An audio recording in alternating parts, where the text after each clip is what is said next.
Vous regardez 224 TV et vous avez raison. Bienvenue dans cette édition d'information dont voici les titres. Après 72 ans de règne à la tête du Royaume-Uni, la reine d'Angleterre Elisabeth II a tiré sa révérence jeudi à l'âge de 96 ans dans sa résidence écossaise. L'association des footballeurs guinéens d'Égypte a présenté ce vendredi son nouveau bureau exécutif à la représentation diplomatique et consulaire de la République de Guinée au Caire. Le tirage au sort de la première édition du tournoi de football d'hôtel du trophée Kandja Diallo a eu lieu cet après-midi à Marc avec la participation de 8 équipes pour la conquête de ce prestigieux titre. La chaîne de télévision 224 TV a rendu une visite de soutien moral à la veuve de notre regretté Febafoué Mabinti Bessouma, au cours de laquelle elle fait des vibrants témoignages. Le conseiller et les représentants de l'AJAD se sont présentés en tant que nouveau groupe de jeunes soucieux de leur avenir ce samedi 3 septembre au bureau exécutif du Conseil des Guinéens d'Égypte pour leur assurance et sécurité au Caire. La compétition de l'art culinaire organisée par le GFB a commencé ce samedi 10 septembre pour la détection de la meilleure cuisinière guinéenne en Égypte saison 2022.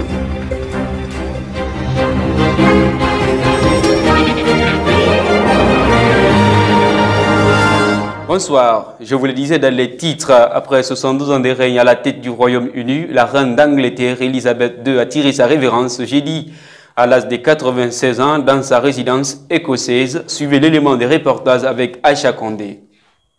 La reine Elisabeth II est le monarque à avoir régné le plus longtemps sur le Royaume-Uni. Le 9 avril 2021, elle perd son époux, le prince Philippe, âgé de 99 ans, avec qui elle était mariée depuis 73 ans. En 2022, elle célèbre son jubilé de plantine, soit 70 ans de règne. La détérioration rapide de l'état de santé d'Elisabeth II, qui semblait assez en forme lors de sa dernière apparition publique 2 jours plus tôt, a rajouté au choc de sa disparition. Pour autant, c'est assez courant à cet âge, comme nous l'expliquent 2 médecins spécialistes. Seule sa silhouette effranquée et sa canne trahissaient sa grande fatigue. Perles aux oreilles, rouge vermillon aux lèvres, Elisabeth II adressait ce mardi 6 septembre un large sourire à la première ministre britannique venue la rencontrer au château de Balmoral en Écosse seulement 2 jours plus tard. Le jeudi 8 septembre, le monde entier pleurait sa mort. L'association des footballeurs guinéens d'Égypte a présenté ce vendredi 9 septembre son nouveau bureau exécutif à la représentation diplomatique et consulaire de la République de Guinée au Caire. Suivez l'élément des reportages avec Barry Ofab.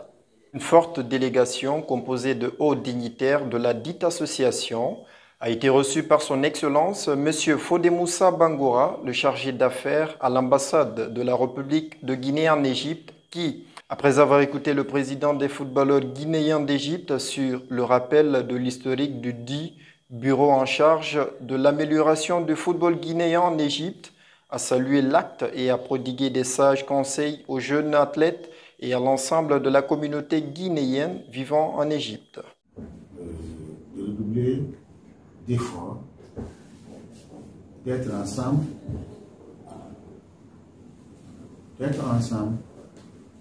faire union entre les footballeurs guinéens vivant en Égypte.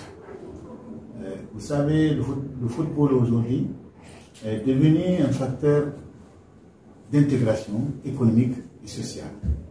Partout où se trouve le football, on parle d'union. Même entre les ennemis, s'il y a le football, il n'y aura pas d'union. C'est l'union qu'on parle.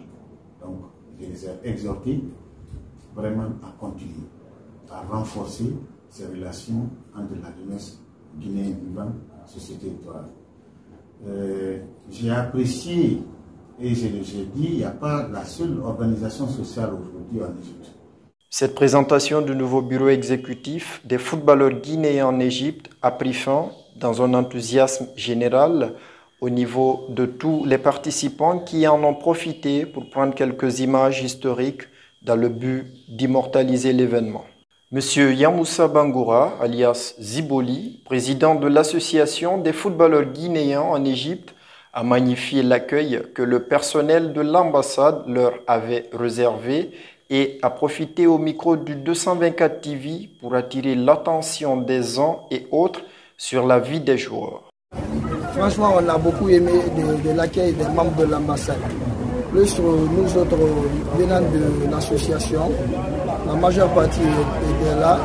On ne voit pas les choses comme il faut, parce que nous vivons dans un pays où les choses ne se passent pas comme vous le pensez. Le nombre total n'était pas là, mais la majorité était là. C'était l'essentiel. Cet événement a été très bien apprécié par des jeunes cadres comme M. Isiaga Mara, deuxième secrétaire chargé des relations extérieures au sein du Conseil des Guinéens d'Égypte. Une très belle rencontre pleine d'éléments positifs.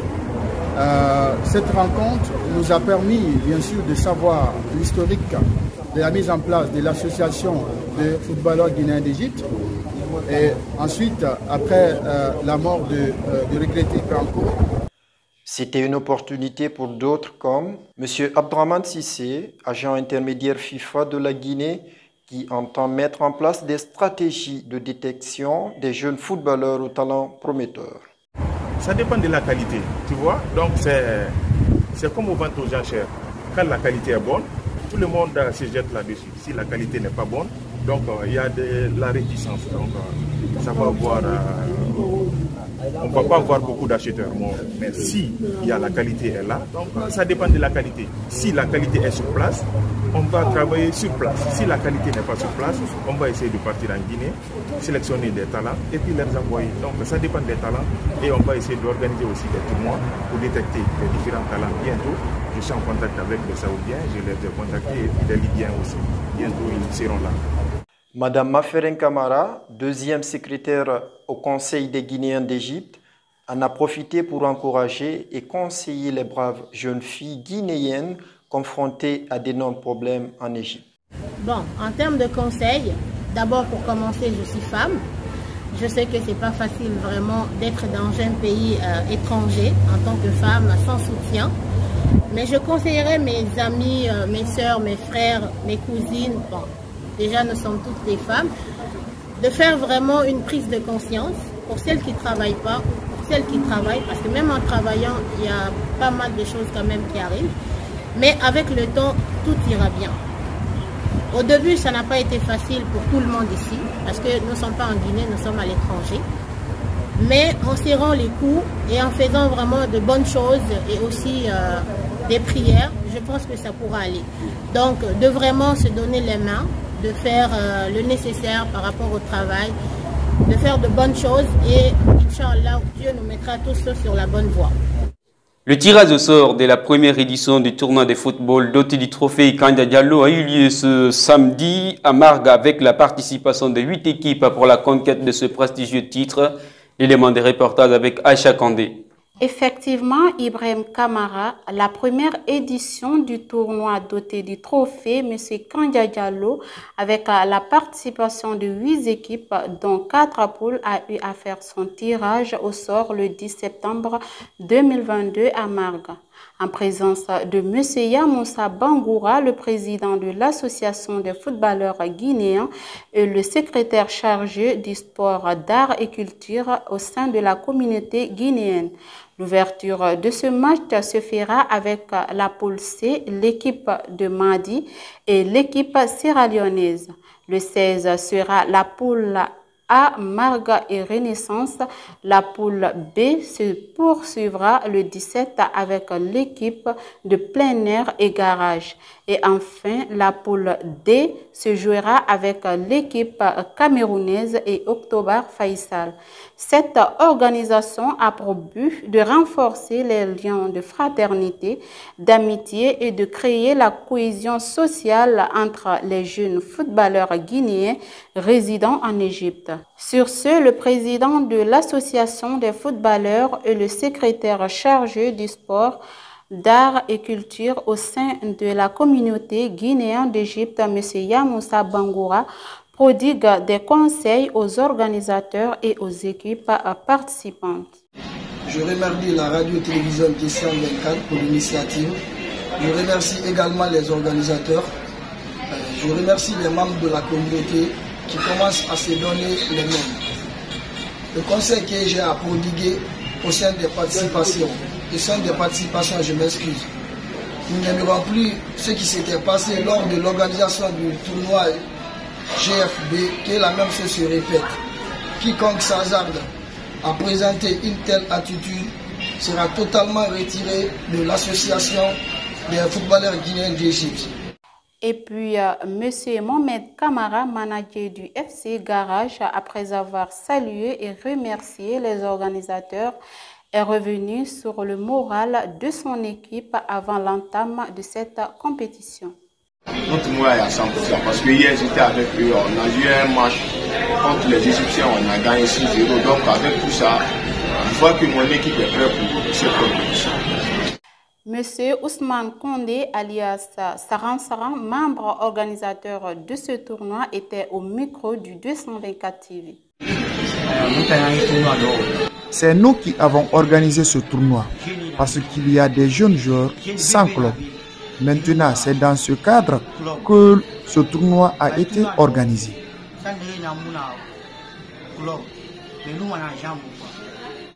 La chaîne de télévision 224 TV a rendu une visite de soutien moral à la veuve de notre regretté Feu Bafodéma Binti Bessouma, au cours de laquelle elle a fait de vibrants témoignages. Suivez l'élément de reportage avec Aïcha Kondé.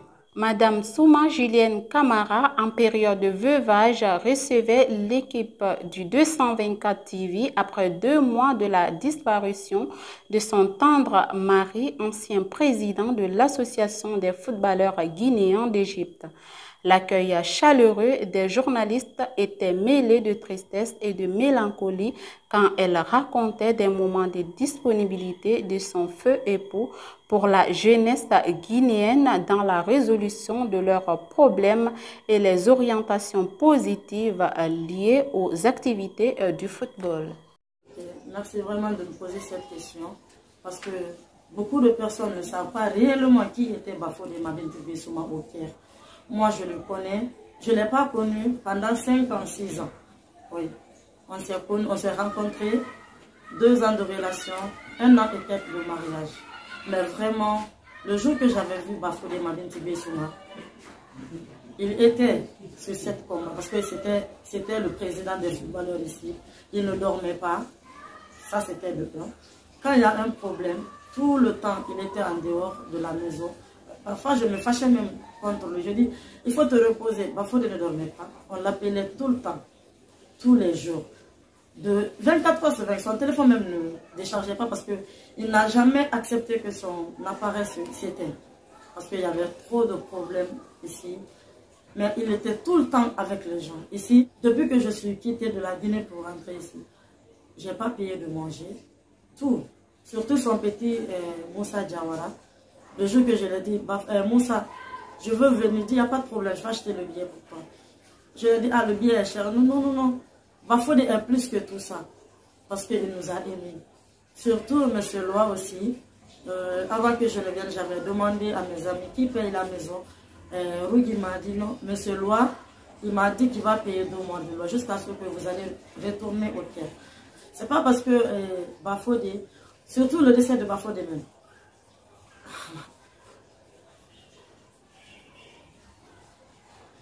Je ne peux pas distinguer tout le monde, mais vraiment je remercie toute la communauté guinéenne qui vit en Égypte. Le conseiller et les représentants de l'AJAD se sont présentés en tant que nouveau groupe de jeunes soucieux de leur avenir ce samedi 3 septembre au bureau exécutif du Conseil des Guinéens d'Égypte pour leur assurance et sécurité en Égypte. Suivez l'élément de reportage avec Barry Ofab. Il était 16 heures quand la nouvelle association des jeunes pour un avenir durable en abrégé, AJAD, rendait sa visite de courtoisie aux membres du bureau exécutif du Conseil des Guinéens d'Égypte. Dans le cadre du renforcement des liens d'amitié et de fraternité, des discours de bienvenue ont été tenus et des conseils ont également été prodigués par le président du bureau exécutif du Conseil, en l'occurrence de M. Abdallah Sow. Cette rencontre s'est terminée par un satisfecit qui a été décerné au Conseil des Guinéens d'Égypte et également une lettre de recommandation a été donnée à la dite association. pour la liberté et la facilité de toutes ces manifestations sportives et culturelles en Égypte. La compétition de l'art culinaire organisée par le JFB a commencé ce samedi 10 septembre pour la détection de la meilleure cuisinière guinéenne en Égypte, saison 2022. Suivez les détails avec Nanyoma Sissé. La gastronomie à l'honneur chez le groupe French Business GFB. Elles sont au nombre de 8 candidates réparties en 4 poules. Marg, Madi, Faisal, Sheikh Zaid. C'est aux environs de 17h30 que les membres du jury ont commencé à déguster les différents plats. Avant le délibération par les membres du jury, le président du jury, M. Djibril Silla, a donné des sages conseils aux différentes candidates. C'est à 19h00 que le président du jury a libéré les 2 candidates. Fatoumata Kamara, candidate représentante de Marc, obtient 4,2 points. Françoise Pou, représentante de Sheikh Zaid, obtient 4,4 points. Les candidates ont exprimé leurs sentiments au micro de 224 TV. Françoise, vraiment j'ai aimé ce concours parce que c'est une première édition en Égypte. Je me suis présentée comme candidate parce qu'il faut qu'on se donne la main, pour se donner des idées par rapport à certaines choses comme en tant que femme, c'est pas seulement la cuisine, c'est pour se faire connaître et consolider la paix entre nous.